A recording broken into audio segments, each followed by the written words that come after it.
Ano nga ba ang ginagawa ko sa slaughterhouse? Siyempre, ang unang gagawin namin dito is titinan namin yung mga baboy at dibilangin kung ilan sila. Pangalawa, ihatid namin sila sa stunning area. Yung stunning area, ito yung ginagamitan ng kuryente para mawalan sila ng malay. Kung mapapansin nyo, sinubukan ko pero hindi ko na-on yung push button. Kaya para nagalit pa sa akin yung baboy. At ito, okay na siya. Kaya boom, tulog ang baboy. Ang susunod dito is yung sinasabing bleeding area.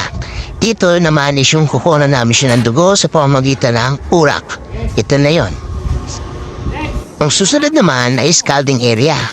Dito namin ilulublob yung baboy sa mainit at kumukulong tubig. Tapos ang susunod ay ang dehearing. Ito yung pagtanggal ng mga balahibo at buhok-buhok sa baboy. Pagkatapos to, gum breathing naman. Ito yung paglalambitin ng baboy para sa susunod na proseso.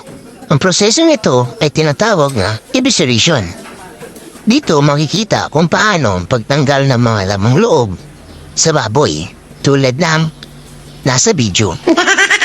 Sa prosesong ito, bawal matanggalan ng lamang loob. Dapat hindi sumusayad sa sahig. Ang susunod ay ang final dehear or yung final washing. Bago siya titimbangin. Ang kasunod naman is yung weighing.